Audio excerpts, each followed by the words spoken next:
Good morning. ప్రభువైన యేసుక్రీస్తు వారి పరిశుద్ధ నామములో అందరికీ శుభములు.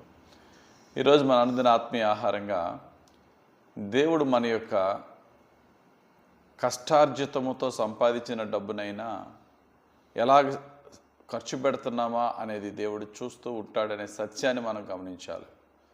నా కష్టార్జితం కదా, విచ్చలవిడిగా నా భోగభాగ్యాల నిమిత్తము నా ఇచ్చకు తగినట్టుగా నేను ఖర్చు పెట్టుకుంటాను అని చెప్పి ఎక్స్ట్రావిగెంట్గా స్పెండ్ థ్రిఫ్ట్గా మారినప్పుడు అది దేవుడు హర్షించడు, అంగీకరించడు. బైబిల్లో ఒక మాట ఉంటుంది, లూకాసు వార్త 6:24 అయ్యో ధనవంతులారా, మీరు కోరిన ఆదరణ మీరు పొంది ఉన్నారు అనే మాట ఉంటుంది. ఈ మాట మనం ఫస్ట్ టైం చదివినప్పుడు మనకు అర్థం కాదు. అయ్యో ధనవంతులారా, మీరు కోరిన ఆదరణ మీరు పొంది ఉన్నారు, మీరు కోరిన ఆదరణ పొంది ఉన్నారు అని చెప్పినప్పుడు ఇంకా అయ్యో ఎందుకండి దానికి? అయ్యో అని ఎప్పుడంటే, అయ్యో ధనవంతులారా, మీరు కోరిన ఆదరణ మీరు పొందలేకపోతున్నారు అంటే అయ్యో ఉంటుంది.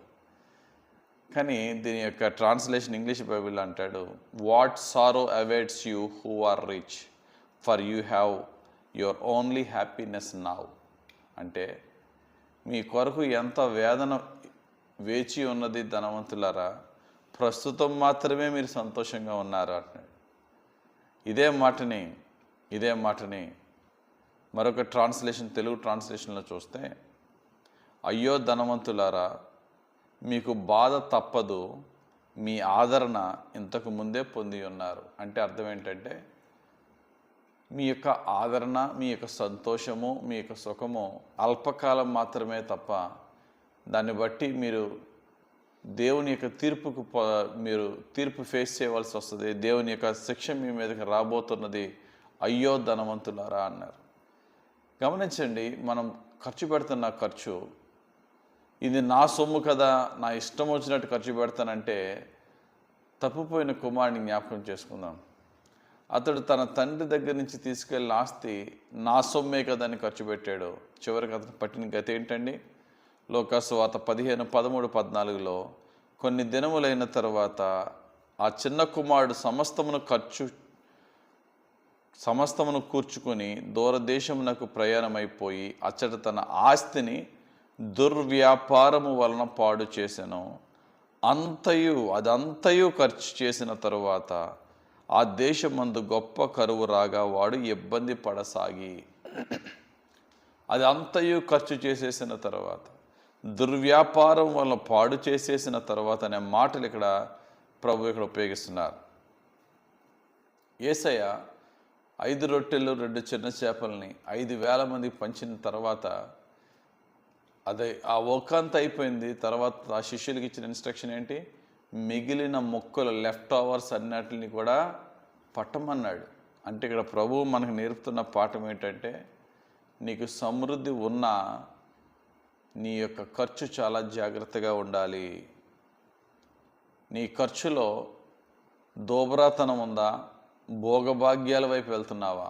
అందుకనే యాకోబు భక్తుడు అంటారు, యాకోబు గ్రంథం 4:3 మీరు అడిగినను మీ భోగముల నిమిత్తము వినియోగించుటకై దురుద్దేశంతో అడుగుదురు కనుక మీకేమీ దొరకట్లేదు. కాబట్టి మన భోగాల నిమిత్తము, మన సుఖ సౌఖ్యాలు టూ మచ్గా లగ్జరీకి మనం వెళ్తూ ఉంటే ఒక క్రైస్తవునికి అది చెల్లదు అనే సత్యాన్ని ఇక్కడ మనం చూస్తున్నాం. కాబట్టి ప్రియులారా, ఎక్కువ డబ్బులు ఉన్నాయా? వాక్యం చెప్తుంది, నీ ఆస్తి నమ్మి బేదలకు నువ్వు ఇవ్వి, పరలోకంలో నీ ధనము అభివృద్ధి అవుతుందని లోకాసు వార్త 12:33 యేసయ్య చెప్తున్నారు. నీ డబ్బులు ఎక్కువ ఉన్నా, డబ్బులు లేకపోయినా బేదలకు సహాయం చేయి. ఆస్తి నమ్మన్నా సహాయం చేయి. డబ్బులు ఎక్కువ ఉంటే ఇంకా సంతోషంగా సహాయం చేయి. నాకు బోల్డ్ అంత డబ్బు ఉంది కదా, నా ఇష్టం వచ్చినంత లగ్జూరియస్ లైఫ్ని జీవిస్తాను అంటే దేవుడికి లెక్క చెప్పుకోవాలి అనే సత్యాన్ని గమనిద్దాం. కాబట్టి ఈరోజు మన అనుదిన ఆత్మీయ ఆహారంలో మన సంపద, మన ఇన్కమ్ దేవుడు చూస్తాడు, మన ఎక్స్పెండిచర్ దేవుడు చూస్తాడు. దేవునికి మనం లెక్క చెప్పవలసిన అవసరం మనకు ఉన్నది కనుక మనకున్న దాంట్లో చక్కగా జీవిద్దాం, సమృద్ధిగా జీవిద్దాం. మిగిలినది ఇరుకులో, ఇబ్బందుల్లో, అక్కర్లు ఉన్న వారికి పంచుదాం. దేవుని దీవెనలు పొందుకుందాం. దేవుడు తన పరిశుద్ధ వాక్యం దీవించుగాక. ఆమేన్.